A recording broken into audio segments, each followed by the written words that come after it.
মসজিদে যে আগে আগে আসবে তারই হক হচ্ছে সামনে বসা। এলাকার একজন মুসল্লি উনি আগে চলে আসছেন, আগে এসে প্রথম কাতারে বসছেন, বলে মাদ্রাসার কোনো ছাত্রের তখন অধিকার নাই উনাকে উঠিয়ে পিছনে বসাইয়া উনি সামনে এসে বসান। কিংবা একজন মুসল্লি সামনে এসে বসেছেন, এখন আমি এলাকার একজন গণ্যমান্য লোক, এখন আমার অধিকার নাই তাকে উঠিয়ে দিয়ে ওই যে পিছনে বসা।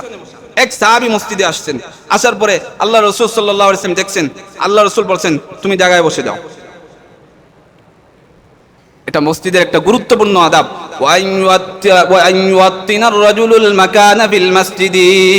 মসজিদের মধ্যে নিজের জন্য জায়গা নির্ধারণ করা থেকে রাসূলুল্লাহ সাল্লাল্লাহু আলাইহি ওয়াসাল্লাম নিষেধ করেছেন। যে কথাটা আগে বলেছিলাম, মসজিদে অন্যের কষ্টের কারণ না হয়। অন্যের কষ্টের কারণ আমরা কিভাবে হই দেখেন, আমি মসজিদে আসলাম, সবার পরে আসলাম, আমার আগে অনেক মুসল্লিরা আসছেন, ওনাদের যে জুতাগুলো আছে, আমার জুতা তো রাখার কথা ছিল সবার পিছনে, আমি এসে কি করলাম, আমার জুতা সব জুতা পাড়াইয়া আমার জুতা সবার জুতার উপরে রেখে দিলাম। অথবা এমনটা অনেক সময় হয়ে থাকে বিভিন্ন মসজিদে, যে নামাজের পরে আমার জুতা রেখে অন্যের জুতা নিয়ে আমি চলে গেলাম। এটাও মুসল্লিদের কষ্টের একটা কারণ হওয়া। এখন মসজিদ জুতার মালিক যখন পেয়ে গেল, আমাকে পেয়ে গিয়ে বললো আঙ্কেল এটা তো আমার জুতা, কিংবা ভাই এটা তো আমার জুতা, আরে আমি তো খেয়াল করিনি। এই যে খেয়াল না করা, এটা করা যাবে না, খেয়াল করতে হবে। আমার নিজের জুতা যে রকমই হোক পরলেই বোঝা যায় এটা আমার জুতা। অন্যের জুতা পরলেই যেমনই হোক না কেন মনে হয় না কেমন কেমন আনইজি লাগে, এটা আমার জুতা না। অনেক সময় মাদ্রাসার মধ্যে সাদা গেঞ্জি থাকে, সবার সাদা গেঞ্জি, এখন একজনের গেঞ্জি ভুলে আরেকজন নিয়ে যায়। কিন্তু এখানেও কিন্তু ভুল না হওয়া, নিজের গেঞ্জি নিজের কাছে সবসময় পরিচিত, অন্যের গেঞ্জি গায়ে দিলে বুঝে যায় এটা আমার গেঞ্জি না, আমার সাইজের সাথে এটা মিলে না। এই জন্য এটা কষ্টের একটা কারণ। এরপরে আদব হলো দুর্গন্ধযুক্ত কোনো কিছু খেয়ে মসজিদে না আসা। কেন? মসজিদের মধ্যে ফেরেশতারা থাকে, রহমতের ফেরেশতারা। দুর্গন্ধযুক্ত কোনো কিছু খেলে আপনি কারোর সাথে কথা বলতে যাবেন, তার কষ্ট হবে। বলে মসজিদে যদি দুর্গন্ধযুক্ত কোনো কিছু খেয়ে কেউ আসে, তাহলে ফেরেশতাদের কষ্ট হয়। যেই জিনিসের দ্বারা মানুষের কষ্ট হয়, সেই জিনিস দ্বারা ফেরেশতাদেরও কষ্ট হয়। এই জন্য দুর্গন্ধযুক্ত কোনো কিছু খেয়ে মসজিদে না আসা। রাসূলুল্লাহ সাল্লাল্লাহু আলাইহি ওয়াসাল্লাম বলেন, মান আকালা মিন হাযিহি আশ-শাজারাতিল খাবীসাতি ফালা ইয়াকরাবান্না মাসজিদানা ফাইন্নাল মালাইকাতা তাআদ্দা মিম্মা ইয়াতাআদ্দা মিনহুল ইনসু। আল্লাহ রাসূল সাল্লাল্লাহু আলাইহি ওয়াসাল্লাম বলেন, এই সমস্ত দুর্গন্ধযুক্ত সবজি যে খেয়ে ফেলবে, সেজন্য তার দুর্গন্ধ দূর না করে মসজিদে না আসে। কেন আসবে না? কারণ দুর্গন্ধযুক্ত জিনিস দ্বারা স্বয়ং ফেরেশতারা কষ্ট পান, যেই জিনিস দ্বারা মানুষের কষ্ট হয় সেই জিনিস দ্বারা রহমতের ফেরেশতাদেরও কষ্ট হয়। এই জন্য আল্লাহ রাসূল হাদিসের মধ্যে বলেছেন, এই দুর্গন্ধযুক্ত সবজি খেয়ে কেউ আসবে না। এটা দ্বারা উদ্দেশ্য কি? যে পেঁয়াজ রসুন, কাঁচা পেঁয়াজ কাঁচা রসুন খেয়ে তার দুর্গন্ধ দূর না করে মসজিদে কেউ আসবে না। মসজিদে আসা মাকরুহে তাহরিমি। এজন্য রাসূলুল্লাহ সাল্লাল্লাহু আলাইহি ওয়াসাল্লাম ওনার সাথে তো সব সময় ফেরেশতাদের আসা যাওয়া হতো। জিবরাইল আলাইহিস সালাম আসতেন, ফেরেশতারা সব সময় থাকতেন, ফেরেশতাদের সাথে কথাবার্তা হইতো। এই জন্য আল্লাহ রাসূল কাঁচা পেঁয়াজ কোনো সময় খেতেন না। হযরত আইয়ুব আনসারী রাদিয়াল্লাহু আবু আইয়ুব আনসারী রাদিয়াল্লাহু তাআলা মেজবান মেহমানদের জন্য কাঁচা পেঁয়াজ দিয়েছিলেন। আল্লাহ রাসূল বলেন, আমি এগুলো খাবো না। আল্লাহ রাসূল কেন খাবেন না? বলে কারণ আমার সাথে ফেরেশতারা থাকেন, এটা খেলে ফেরেশতাদের কষ্ট হয়। তো এটা শুধুমাত্র কাঁচা পেঁয়াজ আর কাঁচা রসুনের ক্ষেত্রে না, এটা সমস্ত দুর্গন্ধযুক্ত খাবারের ক্ষেত্রে। এখন যদি দূর করে ফেলি, তাহলে খাবারের পরেই দূর করে ফেলে আমি মসজিদে আসতে পারবো, তখন এটা আর মাকরুহে তাহরিমি হবে। এটা শুধুমাত্র মসজিদের জন্য মাকরুহে তাহরিমি না, যে কোনো মজলিসে দেওয়ার জন্য এটা মাকরুহে তাহরিমি। মজলিসে দেওয়া দুর্গন্ধযুক্ত খাবার খেয়ে এটাও মাকরুহ আমার জন্য। ঠিক তেমনি ভাবে শুধু খাওয়ার জিনিস খেয়ে আসবো না, বিষয়টা এমন না। এমন কোনো আতর আমি ব্যবহার করব না, যে আতর ব্যবহার করলে পাশের মুসল্লি নামাজই পড়তে পারে না। এমন এমন কিছু আতর থাকে মাঝে মাঝে, তো এমন কোনো আতর ব্যবহার না করা, যেই আতর ব্যবহার করলে পাশের মুসল্লির কষ্ট হয়। কিংবা আসলাম আসার সময় এমন কঠিন একটা গান বলবো না, গন্ধ বলবো, তো পাশের মুসল্লি যারা থাকে আসতেছে তাদেরও কষ্ট হয়। এই জন্য দুর্গন্ধ যুক্ত কোনো খাবার না খেয়ে মসজিদে আসা, খেয়ে ফেললে দুর্গন্ধ দূর করে আসা, এটার ভিতরে সব কিছু আসবে। দুর্গন্ধযুক্ত খাবারও আসবে, দুর্গন্ধ এই যে ঘ্রাণ ভালো না এমন আতরও এটার ভিতরে ঢুকে দেবে। আমি বুঝাইতে পারছি আমার কথাটা? মুহতারাম মুসাল্লিয়ান ইকরাম, এটাও গুরুত্বপূর্ণ একটা আদাব মসজিদের। মান আকালা মিন হাযিহি শাজারাতি আল খাবিসাতি ফালা ইয়াকরাবান্না মসজিদানা।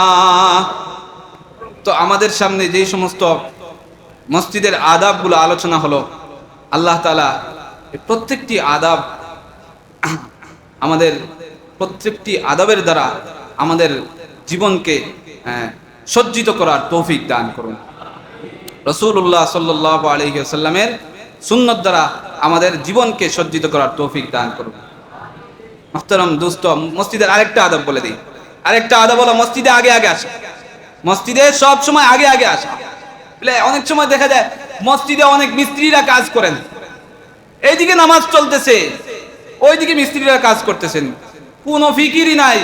আমি যে মুসলমান, ওই যে দাবি করি মুসলমান, নিজের মধ্যে ইসলাম নাই। মসজিদে নামাজ চলতেছে, আমি ওই দিকে কাজ করতেছি। ওই যে একটা কি আছে না, সঙ্গীত আছে না, নামাজকে বলো না কাজ আছে, কাজকে বলো আমার নামাজ আছে। নামাজকে বলো না কাজ আছে, কাজকে বলো আমার নামাজ আছে। এইদিকে আজানের ধ্বনি হচ্ছে আল্লাহু আকবার, আল্লাহু আকবার, অর্থ হচ্ছে আল্লাহ সবচেয়ে বড়, আল্লাহ সবচেয়ে বড়। আর আমি বলতেছি না আমার কাজ সবচেয়ে বড়, আমার কাজ সবচেয়ে বড়। কেমন হইল কথাটা? যদিও বলতেছি না মুখে, কিন্তু কাজে তো এটাই বুঝাইতেছি। এলান হচ্ছে আল্লাহ সবচেয়ে বড়, আল্লাহ সবচেয়ে বড়। আর আমার কাজকে আমি ছাড়তে পারতেছি না, বুঝাইতেছি আমার কাজ সবচেয়ে বড়, আমার কাজ সবচেয়ে বড়। এই জন্য মুহতারাম দোস্ত আর বুজুর্গ, মসজিদে আগে আগে আসা।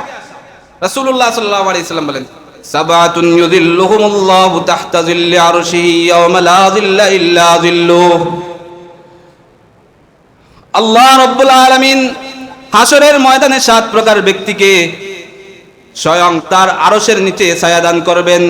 যেই দিন আল্লাহ রাব্বুল আলামিনের ছায়া ব্যতীত আর কোনো ছায়া থাকবে না, সেই দিন 7 প্রকার ব্যক্তিকে আল্লাহ রাব্বুল আলামিন তার আরশের নিচে ছায়া দান করবেন। এর মধ্যে এক ব্যক্তি হলেন রাজুলুন কলবুহু মুআল্লাকুন ফিল মাসাজিদ। রাজুলুন কলবুহু মুআল্লাকুন ফিল মাসাজিদ, এমন ব্যক্তিকে আল্লাহ রাব্বুল আলামিন হাসরের ময়দানে তার ছায়ার নিচে ছায়া দান করবেন, যেদিন আল্লাহ রাব্বুল আলামিনের ছায়া ছাড়া আর কোনো ছায়া থাকবে না। কেমন ব্যক্তি ওই ব্যক্তি? বলতেছেন ওই ব্যক্তি যেই ব্যক্তির অন্তরটা মসজিদের মধ্যে ঝুলন্ত থাকে, মসজিদের মধ্যে ঝুলন্ত থাকে, মসজিদের সাথে না, মসজিদের মধ্যে। অর্থের মধ্যে একটু ফিকির করলে দেখা যায়।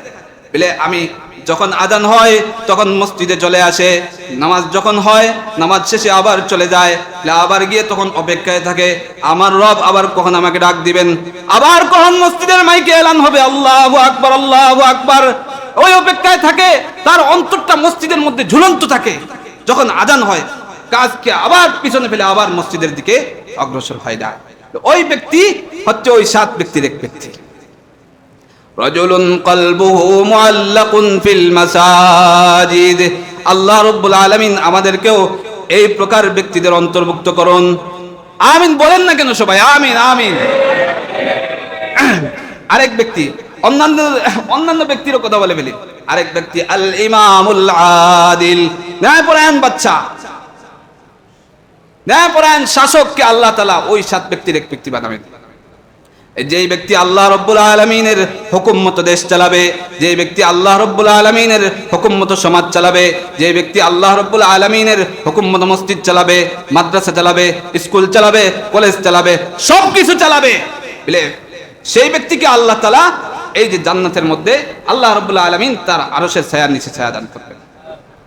তাহলে যেই ব্যক্তি অন্যায়ভাবে দেশ চালায়, যেই ব্যক্তি জুলুমের সাথে দেশ চালায়, জনগণের হক ঠিকমতো আদায় করে না, সেই ব্যক্তিকে কিন্তু আল্লাহ রাব্বুল আলামিন আরশের ছায়ার নিচে ছায়া দান করবেন না।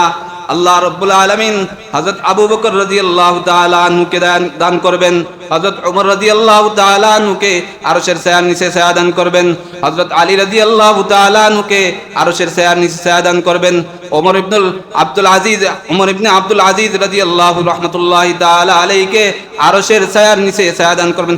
এই রকম যারা আল্লাহ রাব্বুল আলামিনের আদেশ মতো, হুকুম মতো, রাসূলের সুন্নাত মতো, রাসূলের আদেশ মতো দেশ চালাবে, জনগণের হক যথাযথভাবে আদায় করবে, আল্লাহ রাব্বুল আলামিন তাদেরকে জান্নাতে আল্লাহ রাব্বুল আলামিন ওই 7 ব্যক্তির এক ব্যক্তি বানাবেন। আরেক ব্যক্তি, রাজুলান তাহাব্বা বিল্লাহি ইজতামা আলাইহি ওয়া তাফাররাকা আলাইহি, এমন দুই ব্যক্তিকে আল্লাহ তাআলা ওই আরশের ছায়ার নিচে ছায়া দান করবেন, যারা একমাত্র আল্লাহর জন্য একজনে আরেকজনকে ভালোবাসে, একমাত্র আল্লাহর জন্য, দুনিয়াবি কোনো স্বার্থের জন্য না, দুনিয়ার কোনো স্বার্থের জন্য সে ওই ব্যক্তিকে ভালোবাসে না, একমাত্র আল্লাহর জন্য। আবার যখন বলে ওই ব্যক্তিকে আমি ভালোবাসি, কেন ভালোবাসেন অমুককে, খালি সবসময় অমুকের কথা, অমুক ভালো মানুষ, অমুকের ছেলে ভালো মানুষ, বলে ওই ব্যক্তি মসজিদে যায়, 5 ওয়াক্ত নামাজ পড়ে, বলে যে এই ব্যক্তি 5 ওয়াক্ত তাকবীরের সাথে মসজিদে জামাতের সাথে গুরুত্বের সাথে এসে নামাজ পড়ে, আল্লাহ রাব্বুল আলামিন তাকে 2টা পুরস্কারে পুরস্কৃত করবেন। 1 নম্বর পুরস্কার, তার গুনাহকে আল্লাহ রাব্বুল আলামিন মাফ করে দিবেন। ভাই কি করবেন? গুনাহকে মাফ করে দিবেন। 2 নম্বর পুরস্কার, মানুষের অন্তরের মধ্যে তার প্রতি ভালোবাসা তৈরি করে দিবেন। বলবে অমুক অনেক ভালো মানুষ, বলে কেমনে? বলে মসজিদে যায়, 5 ওয়াক্ত নামাজ পড়ে, তাহাজ্জুদের নামাজ পড়ে, মসজিদে সবার আগে যায়, গিয়ে কারোর সাথে খারাপ আচরণ করে না, নামাজে দাঁড়াইয়া যায়, তিলাওয়াত করে, জিকির আজকার করে, আবার ওই যে আলোচনা নামাজ শেষে আবার আস্তে করে বের হয়ে চলে আসে। এরপরের আরেক ব্যক্তি, আচ্ছা এই জায়গায় আল্লাহর জন্য ভালোবাসার ক্ষেত্রে একটা মূলনীতি আমি আপনাদেরকে বলে যাই, যেই মূলনীতি হাদিসের মধ্যে আছে। আল্লাহ রাসূল বলতেছেন, তুমি কাউকে ভালোবাসলে পরিমিত ভালোবাসো, এত বেশি না বাসো, কারণ পরবর্তীতে কোনো সময় হতে পারে সে তোমার শত্রু হয়ে যাবে, এবং যার সাথে শত্রুতা করবে তার শত্রুতাও যেন পরিমিত হয়, হতে পারে সে কোনোদিন তোমার বন্ধু হতে পারে। আহবিব হাবিবাকা ওয়া নাম্মা আসা আন ইয়াকুনা বাগীযাকা ইয়াওমাম্মা,